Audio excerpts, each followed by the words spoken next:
Tulina Pulezidenti w'eggwanga Kyagulanyi Ssentamu Robert Bobi Wine akyagenda maaso n'okukola ebyalima abalala n'okutambuza ensonga zino nga bwe zirina otambula. Tukkiriza nti Pulezidenti w'eggwanga Kyagulanyi Ssentamu Robert Bobi Wine kuno okusaka kwe yagenza okusakira eggwanga kujja kuleeta ebirungi bingi era kujja tutambuza nga tugenda mu maaso. Era tulina okukkiriza nti Pulezidenti waffe ng'akulembedde olutabaalo luno kubanga atukutte okulaba nga tutereeza eggwanga tuwakigenda tuza mabega tuwakigenda kutusikamu wabula tugenda kwongera nga tutambula. Tweyanza nnyo Pulezidenti w'eggwanga eyalondebwa Bannayuganda Kyagulanyi Ssentamu Robert Bobi Wine His Excellency. Tuli basiimu nnyo era tuli basanyufu olw'obuweereza bwo n'okukolaganira wamu n'eggwanga ate ne Bannayuganda okutuuka wano we tutuusizza omulabe waffe Tebuhabulwa ali ku bunkenge, Tebuhabulwa ali mu kutya naye kennyini tanneezuula kikyali wabula okuggyako okutya okw'enjawulo. Ninga ye Pulezidenti waffe eyalondebwa Bannayuganda Kyagulanyi Ssentamu Robert Bobi Wine agenda mu maaso n'okikkaatiriza nti Museveni bw'anaakola atya byonna byabbye bonna babbye ajja bayiririra. So tusigale awo n'amaanyi bwe tutyo nga tulaba nti ng'atukkiriza nti one day one time abantu baffe abo ababbiddwa, abantu baffe abo abagobeddwa, abantu baffe abo abagobeddwa ku mataka gaabwe ge beegulira nga balina n'ebyapa ate ng'era eyagabaguza y'oyo nno nga gavumenti ya kuno ne batandika okubasenda. Bannange ebintu bingi bimalamu amaanyi e Uganda, bingi bituleetera okwebuuza ebibuuzo naye tusigalira tuli b'amaanyi kubanga tumanyi nti eno si y'enkomerero. Bw'owaawo omuntu yajja kusaanyaawo naye tajja kusaanyaawo kutuuka ku nkomerero. Uganda si ye yagikola, Uganda si ye era tayeddeyo n'abalimba nti nze kabaka w'e Uganda talifuuka ate era talibawa. Kambawe embeera bw'eri ne Pulezidenti. Tosobola gisanga ku Bukedde, tosobola gisanga ku NBS, tosobola gisanga ku NTV, tosobola gisanga ku wa YouTuber yenna, tosobola gisanga ku BBS oba tosobola gisanga ku CBS. Osobola gisanga ku social media wokka. Kati fe tubaga ebigambo bino twesaddaaka bino bye tukola binyiiza Museveni kubanga yali yeekweka ekintu kye nga teri akimanyi. Tubateredde ekintu kino ku mmeeza mutegeere ensi bw'etambula muganye okutegeera. Bannange waliwo omule nga tubamala emyezi ng'ebiri nga sijja ku social media ekifaananyi kizinga nti abantu ba Katonda balesa otya n'empakuka n'enzija. Kati nga kyembaga ekino ekya Ssaabasajja Kabaka Ssaabalangira yawaayo dde enteekateeka n'omubuuza ate omunyalwanda Sibajjoko otomuwa otya enteekateeka ezigenda okussako kabaka owandiikira otya isogiwa bipapula ne mugaana okutegeera omusajja buli kimu kyakola asoma busukriputi yobote kubanga naye akimanyi mugwira muganye okutegeera ennyumba zaabwe bazikoona muganye okutegeera. Bannange musabire nnyo Ssaabasajja Kabaka Abaganda muzuuke bwe mutazuukuka nze sijja kulumwa nnyo sijja kulumwa nnyo kubanga bw'omanya ovaako ekifu ku maaso obuzibu osigala kuggwe eitha okwerwanako buteerwanako. Buli muntu njagala owulirize bwe mutavaayo kwerwanako mujja tegeera eno information ojja ku social media platform wokka ate ku baana abasitwago bokka togenda gisanga wa munyampi yenna ku baana abasitwago bokka bagenda kuwa information. Musabe nnyo Ssaabasajja Kabaka mubanje Ssaabasajja Kabaka njala okubaza mwenna omulabe gwe nakubye nti buli muntu alina information esukka myaka 4 mugite mugiririzinge. It's time to expose Museveni and his regime. Era nabagayi buli muntu yenna ng'olirative abana abantu abadde bakola mu government previous government ne muzirimu olwaliro. We are not going to apologize to you because temumanyi history wabazadde bamwe ne bajjajja bikolo bye bakola Bannayuganda. Nkiddamu gwe omuntu ng'oli eyo oli mu diaspora oli Kampala nga twogedde ku muntu nga tomanyi history we gyavudde ne gyava tetugenda kwetondera. Abazadde bamwe bakojja bamwe basenga bamwe bantu bakyamu bakola eggwanga ebikolobero bakyakola eggwanga ebikolobero tetulina gwe tugenda kwetondera. Buli muntu wanja Ssaabasajja Kabaka ogukole ezo embaata ezitambula zibakubira ebigambo ku gundi ku TV mukimanyi mukyankanya Buganda eyo yonna nteekateeka ya Museveni kubanga asasanya ssente ate Ssaabasajja Kabaka mu kimpukumpuku. Bannange nakola bakakatuna abachadde munzikirize ngende mpumule nenze kumulaba nsula bubi nsula ngugumuka nitunulire gwange lyo ngali nnuma nsula bubi ni information na nyingi mutwe wone je ngano okutalenga kanji sigazi nsula bubi munda bakujjano nga ni nsula bubi mutugu nugusula kugulungutana nzine family yanvaako waliwo nkubire sima wale ku family meeting ne baga monde kenzi byendiko ndi munsi ndala muri munsi ndala nga nachankala na navaako lwa gwangeru lwa information je nina mutumu nga abantu abakulu bali mu gwanga tebasula kujja kwogera bigambo byo ku exposing nga Museveni nze family yanvaako era mayina okuva mu mbeera nembaga abazi mundeke siri mu mbeera mu nveeko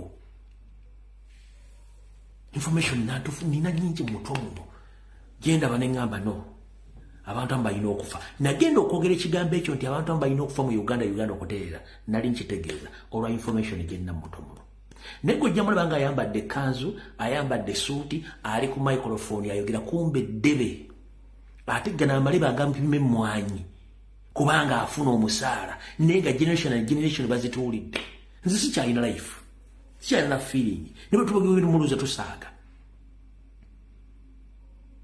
njalo baza bazukusa bategedde batambuza information mukaba kimusingo okwagala mutegeeza abaana bammwe nti sawa ya lutalo katika tegedde nti gwanga bali wamba buwambi ate bagala kututta era njala soka kusembya obaka buno busindikire abasajja bakabaka nabakazi bakabaka abalangira ambejja basaba ne banava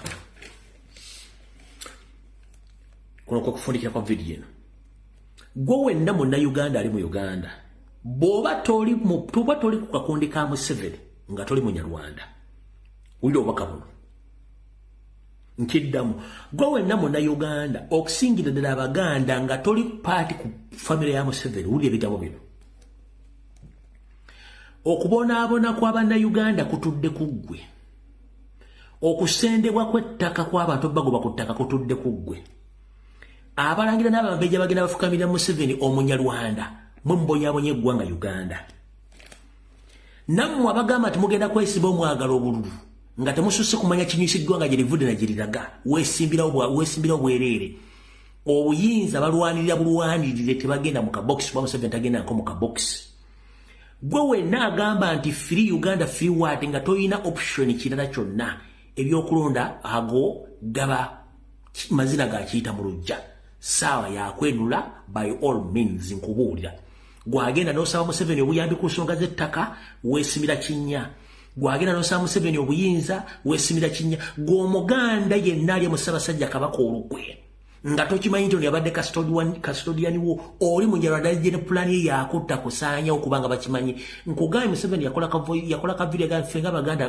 crash ngugabo yafuna obuyinza mu ofisi y'obote kiyasookera kokola bagendanga ne batta abaganda mbuli kitundu kyone kya Buganda ewali abaganda kiba kyakola kati mu Luwero kiba kyakola mu Bulemezi kiba kyakola Empigi kiba kyakola Gomba kiba kola Masaka kiba kola Mitiyana kiba kola Wakiso kiba kola Mukono kiba kola Kayunga kiba kola mu Bende wonna kibali mu kola bali mu kusanya Baganda ngolabe mbata yene tejesindika ebinyo temujja kutegera nsonga zino omugato kyasobola kufuna mulimu okujja kufuna passport odduke eggwanga lyo babagobye ku mataka kubanga babayina mission yaabwe yensonga lwaki buli Museveni adiployinzewo banyarwanda banne kubanga akimanyi bwe munaazuukukira yajja kuba maze okuzingako buli kimu muzuukuke ogwange gukoze sibanjibwa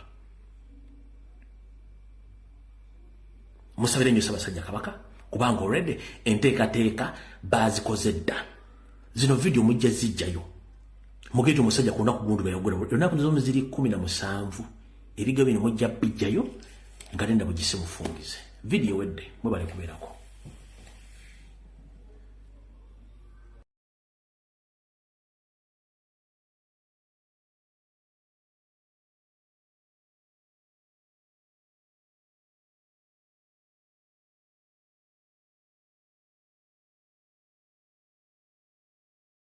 kamala gafuukibwako balina okufa ba pulezidenti kati atamanyi hisitole wa Uganda tuyinza kitegeera naye baamuwamba ne bamutwala mu ekizayiro era ne bamusaako ki ate naba katambi ako nako kankakuzannyire kubanga ffe tulina obbawa information buli omu ng'ogiraba akatambika Nabbosa Ssebugwawo ng'abyeyogerera kagatte ku Okoono omwami tusimbule tugende. Lindako tugatte Okoono omwami tusimbule tukole ki tuve wano kuba obudde tulina butono nnyo. Kaakano wano ekiwandiiko kino ekyafulumiziddwa amaka g'obwa pulezidenti nga kyoleka nga bwe wabaddewo ensisinkano wakati w'omukulembeze w'eggwanga Yoweri Kaguta Museveni n'abamu ku bataka abakulu b'ebika mu Buganda.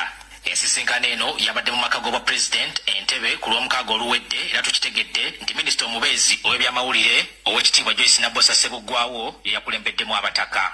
Ne tulowooza ekitiibwa pulezidenti nti abataka bano nabo bakulu nnyo abantu bano boolaba ekisooka basaasaanidde Buganda yonna. NTV bwetuukiridde owekitiibwa Joyce Nabbosa Ssebugwawo ategeezezza nti ensisinkano eno yavudde mu lukiiko lw'abataka olwatuula ku lwokuna lwa wiiki ewedde ne basalawo okugenda okulambula ku Ssaabasajja Kabaka mu ggwanga lya Namibia gyali mu kujjanjabirwa.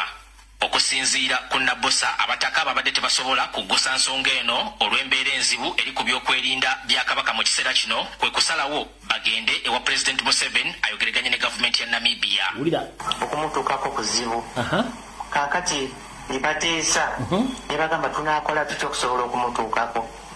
Kwe kulowooza nti lwaki tetugenda eri pulezidenti waffe ne tumusaba n'ayogera ne pulezidenti munne owa Namibia batukolere ku security. Abataka bano nga balumwa kubanga Ssaabasajja sirikira muli ebinnyo. Tuddeyo wali wamma tufundikire. Olukomera kikitegeeza security mwenyiga yatugamba nti Kabaka yagenda kuwummula. Omuntu agenze mu luwummula abeerako security ey'amaanyi bwekyo.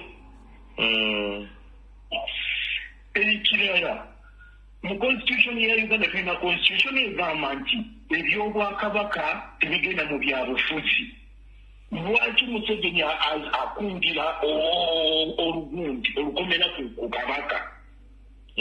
Kiki kati ekigendererwa ekiseera kijja kutuuka babagambe nti Kabaka yafa kubanga ye byagenda akola akopperera ebyaliwo. Agambye nti Kabaka ajja kuddizibwa ku lunaku bwe luti. Ng'amini bwe yazza taata we okuva e Bulaaya naye bw'ayagala okuzza ati Mutebi ng'afiiriddeyo obutwa bwe baamuwa. Oba gye nkugamba obigattagatta bulungi nnyo. Kakati ekirala nojja n'owulira omuntu n'akugamba nti tewali muntu yenna ateekeddwa kwogera ku bya Kabaka. Kabaka alina baganda be n'abafamire ye. Kabaka abeera Kabaka wa famire ye oba abeera Kabaka w'abantu.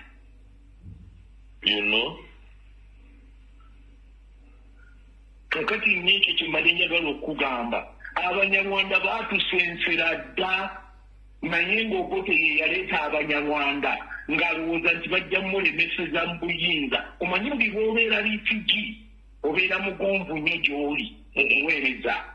Kati ye ky'ataamanya nti yali aleese eno jjanjawiidi gye tulaba mu Sudaani kati. Kubanga n'abo abalwana n'Abasudaani nabo Bashir yabaleetanga machineries mukuumira mu buyinza. Kati balwana ne bannansi batwale ensi ya Sudaani. Ndowooza ekifaananyi okiraba. Abajanjawiidi obawulira mu Sudaani beekobagana n'Abasudaani mu magye ne bajjako mukama waabwe. Kyekiri Uganda yennyini ono balifigi baamuweerezanga naye nga tamanyi nti naye kyayina bakyegwanyiza. Kakati no bwe buzibu bwe tulina e Uganda. Obutwa buzze butta abantu bangi. Mu Desemba 2012 ne Banda yafa. Parliament n'esalawo nti ebimu ku bitundu bwe bitwalibwe South Africa bitoberwe. Kye kyamusse. Abaali babitwala babakwatira ku airport. N'omusawo ne bamugoba ku mulimu mpaka ng'amaze kwegayirira kwetondera pulezidenti. kati Minister wa National Guidance, Information and National Guidance. Omusawo ne bamutwala ku TV ne yeetondera omukulembeze dictator ne balyoka bamuza ku busawo e Mulago. Kati ebigambo ebyo byenkubuulidde Kabaka ye olukwe olw'okumutta lwali mu 50-year plan era Kabaka ekimuwangazizzawo emyaka gino ebiri esatu ena ekitono lwakuba Bobi Wine yajja n'aleeta amaanyi mu byobufuzi ng'ate naye baali tebakoze eki tebamusuubidde kati balwana n'abantu babiri naye Bobi Wine ono singa bamugjawo essaawa yonna emmundu zigenda kutunula wa Bobi Wine era Bobi Wine ateekwa okwegendereza nnyo gwakwata mu ngalo gwalya naye gwaseka naye gwakola naye aka singa teyali Bobi Wine mu myaka gino esatu kubanga yayingira ebyobufuzi singa Kabaka yafadda ate n'ekirala lwakuba abantu abamu tebamanyi bintu obutwa bwabika bingi era obutwa butta mu ngeri za njawulo waliwo obutwa bwe bakuwa bwe bayita acuuti nga bwobukuttirawo within a day or less in hours ng'oli mufu obwo obutwa bwe bwaweebwani ne banda kati bano abantu abanaleeta okuwaawaala mu ggwanga mu medical terminology amalagala bagawa ebigundi ebikirya mirundi ebiri buli ddagala libeera n'ekye bayita self life ne half life kati dictator bw'abanga agambye abantu bakuwa obutwa bakuwa obutwa ng'abaze emyaka emeka gy'ayagala obeeraawo nga kibuzaabuza abantu kigenda mu maaso half life kiringa nti obadde n'ennusu emu ennusu emu eyo bw'obanga ogikozesa ate regular rate kigitwalira bbanga ki okufuuka sente 5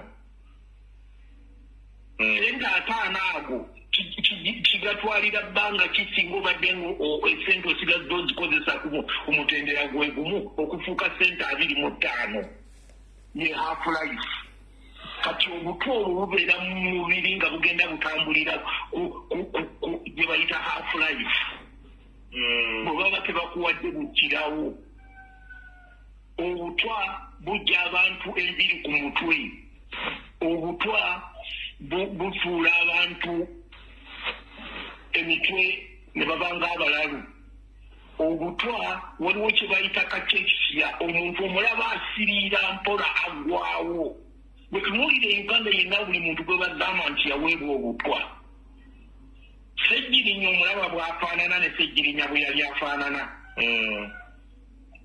Kadaga omulaba ate waliwo obutwa nga baabukuwa nga baabukuweera mu kiriibwa bwokya emimwa gino ne gifuuka bya reeti nze nakolako mu poison control center ne emergency center bino byonna byenjogera mbimanyi kuba mbirabye era nabiraba kati buno obutwa obwattaba bumuzaata bwobwo buli acuuti bwobukuttirawo within days and hours bwe bwebaawo bannabanda obutwa bwabika bingi kaakati nno byenjagadde ebigambo ebyo obirikodingi bisomerwe bannayuganda babiwulire kubanga abantu abasinga tebamanyi kiki kiri mu Uganda ensi yafadda sebo birikodingiddwa era ngenda biweereza omukulu gw'oŋambye naye ebintu ebyo byenkugambye bikulu simanyi nti bwe mbikubuulidde obiddeemu amakulu era n'obirireetinga nnyo era nkakasa nti omuntu omulala yenna bw'akuwuliriza bijja kukolera ddala sensi okusinziira kwebyo ebikulaso bwe butwa nno bwe tulina e Uganda esebo oli gwe owulira akugamba mbogote was a good mentor naye nga tomanyi kikyayogerako olwokuba tomanyi hisitole kakati ogenda okuwulira nga dictator ali katuuti akugamba nti Amin was not part of us in the government in the 60s. Naye bwe lwokuba nga tomanyi history, tomanyi kikyaba ayogera, bo baali mu kibinja kino ekya Akenadoko ekyaliko General Service Unity eyawanga obutwa n'okuba abantu amasasi mu byalo ne Special Force. Ate Amin ye yali mu Uganda Army. Naye kati gwe bw'owulira nga akugamba ati Amin was not part of us. Kubanga tofunanga muntu akuwa byafaayo tokimanya kikyayogerako. Mukulu eddakiika ziwonize. Kale. Naye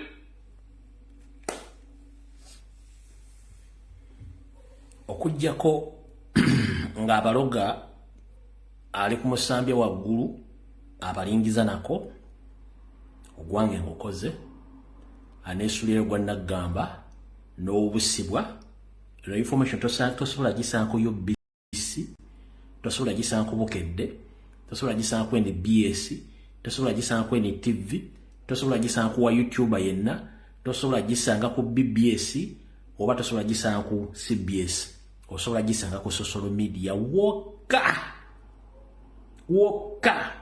kati fe tubaga ebigambo bino twesaddaaka bino byetukula binyiiza Museveni kubanga yali yeekweka ekintu kye nga teri akimanyi tubateredde ekintu kino ku mmeeza mutegeere ensi bw'etambula muganye okutegeera bannange waliwo omulenga nti bamala emyezi ng'ebiri nga sijja ku social media ekifaananyi kizinga nti abantu ba Katonda balesa otya nempakuka nenzija kati nga kyembaga ekino ekya Ssaabasajja Kabaka Ssaabalangira yawaayo dde enteekateeka n'omubuuza ate omunyalwanda Sibajjoko otomuwa otya enteekateeka ezigenda okussako Kabaka owandiikira otya isogiwa bipapula ne mugaana okutegeera omusajja buli kimu kyakola asoma bu script yobote kubanga naye akimanyi mugwira muganye okutegeera ennyumba zaabwe bazikoona muganye okutegeera bannange musabire nnyo Ssaabasajja Kabaka Abaganda muzuuke bwe mutazuukuka nze sijja kulumwa nnyo sijja kulumwa nnyo kubanga bw'omanya ovaako ekifo ku maaso obuzibu osigala kuggwe either okwerwanako buteerwanako buli muntu njagala owulirize bwe mutavaayo kwerwanako mujja ttegeera eno information ojagisa ku social media platform wokka ate ku baana abasitwago bokka togenda gisanga wa munyampi yenna ku baana abasitwago bokka bagenda kuwa information musabe nnyo Ssaabasajja Kabaka mubanje Ssaabasajja Kabaka njalo ko baza mwenna omulago gwe nakubye nti buli muntu alina information esukka myaka 4 mugite mugirizinge. It's time to expose Museveni and his regime. Era nabagayi buli muntu yenna ngo relative abana abantu abadde bakola mu government previous government ne muzirimu olwaliro.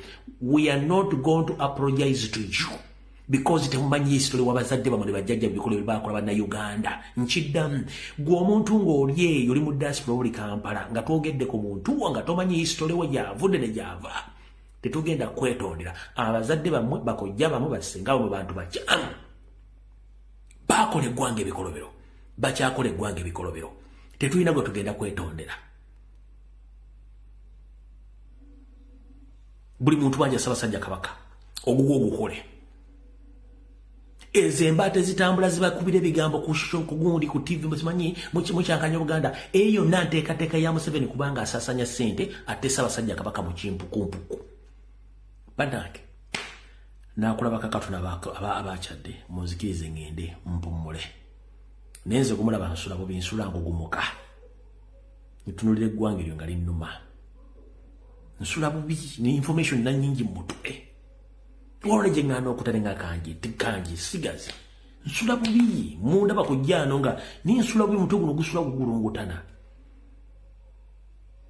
nzire family yanvaako waliwo ankubira simu wale ku family meeting ne baga monde kenzi byendiko ndi munsi ndala muri munsi ndala nga nachankala na navaako lwa gwangeru lwa information je nina mutumu nga abantu abakulu bali mu gwanga tebasobola kujja kwogera bigambo byo ku exposing nga Museveni nze family yanvaako era mayina okuva mu mbeera ne mbaga abazi mundeke siri mu mbeera mu nveeko information natufu nina nyingi mutumu genda banengamba no abantu ambayina okufa nagenda okwogera ekigambo ekyo nti abantu ambayina okufa mu Uganda okutereera nali nkitegeeza olwa information gyenna mutomuno Nego jamula banga ayambadde kanzu, ayambadde suuti, ali ku microphone ayogera kumbe debe. Ate gana amaliba agampime mwanyi. Kubanga afuna omusaala. Nenga generation bazituulidde. Nze sikyalina life. Sikyalina feeling. Nebo tubagwe muluza tusaaga. Ndyaloko bazukusa bategedde batambuza information. Mukaba kimusinga okwagala mutegeeza abaana bammwe nti sawa ya lutalo katika tegedde nti eggwanga bali wamba buwambi ate baagala kututta era njala sooka kusembya obaka buno busindikire abasajja ba kabaka n'abakazi ba kabaka abalangira n'ambejja basaba ne banava kuno kwa kufundikira kwa video eno gwe wenna monna Uganda ali mu Uganda bwoba toli ku kakundi ka Museveni nga toli munyarwanda Uyo wakabuno. Nkiddamu. Gwe wenna monna Uganda okusingira ddala Abaganda nga toli party ku family ya Museveni uli ebitabo bino. Okubonaabona kw'abanna Uganda kutudde kuggwe. Okusendebwa kw'ettaka kw'abantu bagoba ku ttaka kutudde kuggwe. Abalangira n'abambejja bagenda bafukamira Museveni omunyarwanda mwe mbonyabonye eggwanga Uganda. Nammwe abagamba nti mugenda kwesiba omwagala obululu. Nga temususse kumanya kinyusiddwa nga gyerivudde na gyeriraga weesimbira obwereere obuyinza balwanirira bulwanirire tebagenda mu kabox Museveni tagenda nko mu kabox gwe wenna agamba nti free Uganda free what nga toyina option kirala kyonna ebyokulonda ago gaba mazina gakiyita mu lujja saawa yakwenula by all means nkubuulira gwagenda n'osaba Museveni obuyambi ku nsonga z'ettaka weesimira kinnya gwagenda n'osaba Museveni obuyinza weesimira kinnya gw'omuganda yenna ali mu Ssaabasajja Kabaka olukwe nga tokimanyi nti yabadde custodian wo oli munyarwanda jene plan ye yakutta kusaanya okubanga bakimanyi nkugambye Museveni yakola ka video gafenga Abaganda crash ngugabo yafuna obuyinza mu office y'obote kiyasookera kokola bagenda nga ne batta Abaganda mbuli kitundu kyone kya Buganda ewali Abaganda kiba kyakola kati mu Luwero kiba kyakola mu Bulemezi kiba kyakola Empigi kiba kyakola Gomba kiba kole Masaka kiba kole Mityana kiba kole Wakiso kiba kole Mukono kiba kole Kayunga kiba kole Mubende wonna kibali mu kukola bali mu kusaanya Abaganda